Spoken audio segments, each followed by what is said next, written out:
Hi friends, मैं doctor Achal Agrawal, senior laparoscopic surgeon Indore से।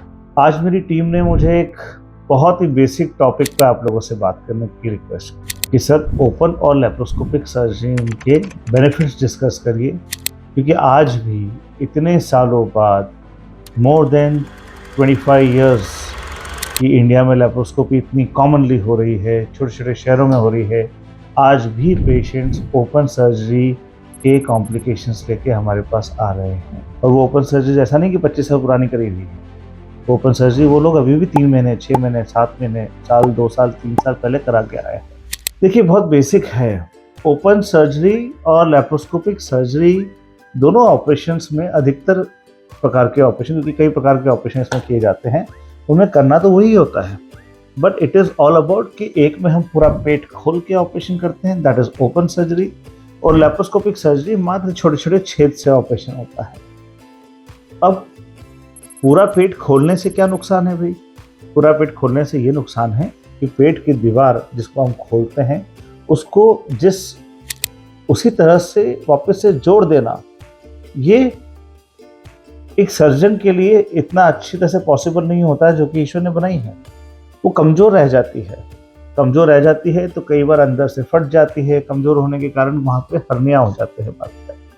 तो एक मेजर कॉम्प्लिकेशन उसका आता है, ओपन सर्जरी के बाद हर्निया डेवलप हो जाते हैं, जिसको हम बोलते हैं इंसिजनल हर्निया। लैप्रोस्कोपी के बाद भी हो सकता है, बट उसकी संभावनाएं बहुत कम है, ओपन सर्जरी कंपैरिजन में ना के बराबर है, राइट।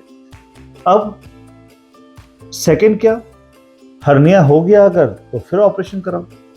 अब क्या होता है, वापस ओपन ऑपरेशन करा लिया अगर हमने हर्निया का।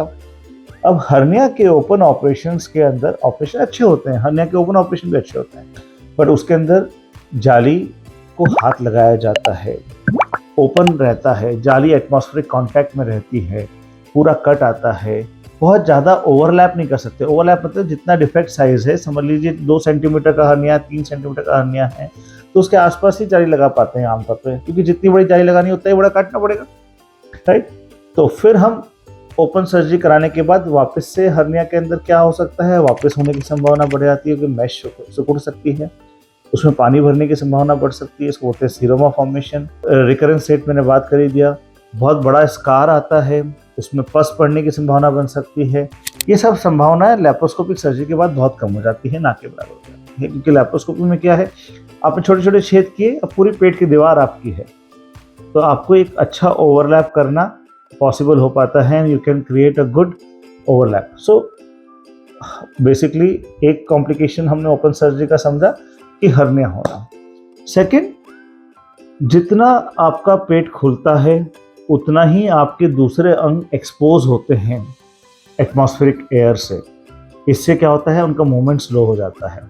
इसलिए कई बार देखा गया हो कि ओपन सर्जरी के बाद पेशेंट को भूखा प्यासा ज़्यादा देर तक रखा जाता है, पेशेंट को डिस्चार्ज बहुत लेट किया जाता है।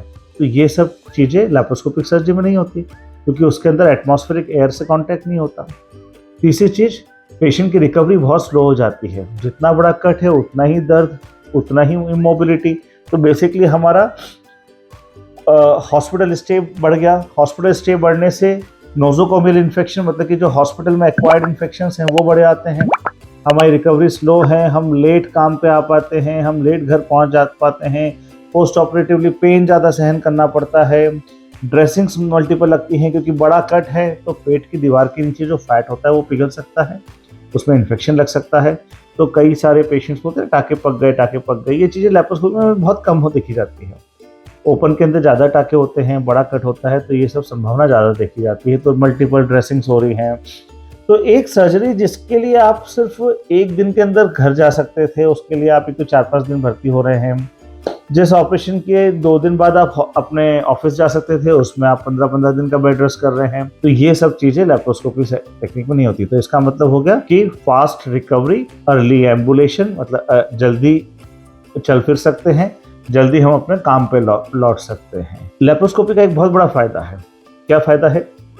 कुछ ऐसी जगह होती हैं हमारे पेट के अंदर, जैसे कि जी जंक्शन, जैसे कि हाइटस की जो प्रॉब्लम होती है वो, पेल्विक एरिया, मलद्वार वाला जो एरिया होता है नीचे की तरफ, वो ऐसे बहुत सारी जगह होती हैं पेट के अंदर जहाँ पे हम ओपन सर्जरीज जब करते थे या आज भी किसी किसी केस में करना पड़ता है, उन केसेस में वहाँ तक पहुँचने में बहुत दिक्कत आती है, राइट। लैप्रोस्कोपी क्या होती है? लैप्रोस्कोपी मैग्निफिकेशन देती है, आपको बड़ा बड़ा दिखता है सब कुछ, और इंस्ट्रूमेंट्स छोटे छोटे होते हैं। तो डीप एरियाज, इनएक्सेसिबल एरियाज, ऐसी जगह है जहाँ पे नॉर्मली हम ग्रॉस आईज से या हमारे हाथों से बहुत इजीली नहीं पहुँच सकते हैं, उन एरियाज को ये बहुत अच्छा मैग्नीफाइड करके हमको दिखाती है। तो वहाँ पर सर्जरी करना इजी हो जाता है। अगर सर्जरी करना इजी है तो कॉम्प्लिकेशंस कम हुए, राइट। तो एक और फायदा क्या हुआ लैप्रोस्कोपी का कि एक्सेस टू इनएक्सेसिबल एरियाज, मतलब उन जगह पे ऑपरेशन करना आसान हुआ जो कि ओपन सर्जरी के अंदर हमें इजीली एक्सेसिबल नहीं थे। अब इसके अलावा क्या फायदा? अब मैग्नीफाइड दिखता है तो क्या होता है, अब छोटी छोटी नसें होती हैं, ब्लड वेसल्स हैं, नर्व्स हैं, ये सब चीज़ें भी मैग्नीफाइड दिखती हैं। तो जो हमें अपनी ग्रॉस आइज से, नेकेड आइज से नहीं दिख पा रही हैं चीज़ें, वो हमें लैप्रोस्कोपी में दिख पा रही है, तो हम उसको बचा भी पा रहे हैं। तो इसलिए लैप्रोस्कोपिक सर्जरी के अंदर ब्लीडिंग होने की संभावना कम होती है। डैमेज टू अदर ऑर्गन्स, मतलब दूसरी चीज़ों को जो उसके आसपास होते हैं, जिस अंग का ऑपरेशन करना है उसके आसपास जो ऑर्गन्स है, उसको नुकसान पहुंचने की संभावना कम होती है। तो डिसेक्शन फाइन होता है। फाइन डिसेक्शन मतलब कि खूबसूरत सर्जरी होती है। खूबसूरत सर्जरी होगी तो क्या होगा, रिजल्ट्स अच्छे आएंगे। तो रिजल्ट्स किस पे आने? आप पे आने, राइट। तो बेसिकली लैप्रोस्कोपी का एक फ़ायदा ये हो गया कि हमें कॉम्प्लिकेशंस कम हुए, हमारी ब्लीडिंग कम हुई, हम इनएक्सेसिबल एरियाज में पहुंच गए, कॉम्प्लिकेशन के चांसेस कम हो गए, रिकवरी फास्ट हो गई, जल्दी काम पे लौट रहे हैं, फालतू बाद में दवाइयाँ नहीं खानी पड़ रही है क्योंकि बाद में बहुत ज़्यादा प्रॉब्लम्स होती नहीं है, बार बार हर्निया होने की संभावना कम हो गई है। और कुछ बचा क्या? क्या ये सफिशिएंट नहीं है ओपन सर्जरी को छोड़ के लैप्रोस्कोपी को चूज करना? हाँ, इसके बाद भी ओपन कराते हैं तो उसके पीछे कारण ये हो सकते हैं कि आपके शहर में कोई लैप्रोस्कोपी करने वाला नहीं हो, या लैप्रोस्कोपी में लर्निंग कब होता है, बहुत जल्दी नहीं सीख पाते हैं इसे हम सर्जन्स भी, बहुत ट्रेनिंग की आवश्यकता होती है। तो अगर हो सकता है जो सर्जन्स आपको लैप्रोस्कोपी का ऑप्शन नहीं दे रहे हैं वो उस लेवल तक ट्रेन नहीं है। तो अगर आपके पास लैप्रोस्कोपिक सर्जन एक्सेसिबल नहीं है, आपके शहर के पास ऐसा कोई शहर नहीं है जहां वो सर्जरी बहुत आसानी से हो सकती है और आपको इमरजेंसी में कराना पड़ रहा है, तो प्लीज़ अपनी बीमारी को नहीं टालिए, फिर भले ओपन सर्जरी करा लीजिए।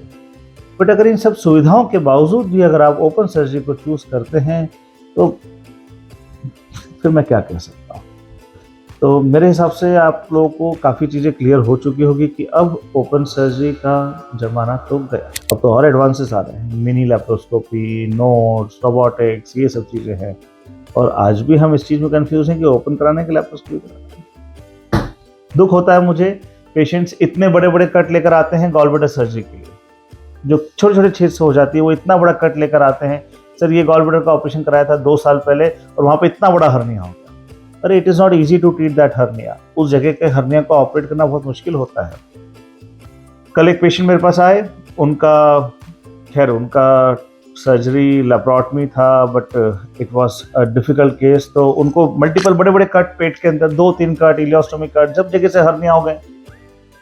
तो ये सब ओपन सर्जरी के कॉम्प्लिकेशंस हैं मेजरली। ये चीज़ें वो हैं जो हम बचाई जा सकती है। कुछ बीमारियां हम बचा नहीं पा रहे हैं, उसको तो फेस करना ही है, बट कुछ बीमारियां जिसको हम बचा सकते हैं उसको तो बचा लीजिए। तो basically friends, I would request you, I would suggest you कि ओपन सर्जरी और लैप्रोस्कोपिक सर्जरी में अगर आपको चूज़ करना पड़े तो इन फालतू बातों में मत जाइएगा कि ओपन सर्जरी, लैप्रोस्कोपिक सर्जरी में तो आते फाड़ देते हैं, ये कर देते हैं, वो कर देते हैं। ये सब चीज़ें बहकावे की चीज़ें हैं। ये तो शायद आपको उन लोगों ने कह दिया हो कि जो लैप्रोस्कोपी नहीं करते हों, या ये इस सब चीज़ों में नहीं जाइए। अपनी मिथ्स को क्लियर करिए, ठीक है। Choose laparoscopy, choose a better surgery, choose a better recovery, choose a better life ahead, choose a life without complication. See you.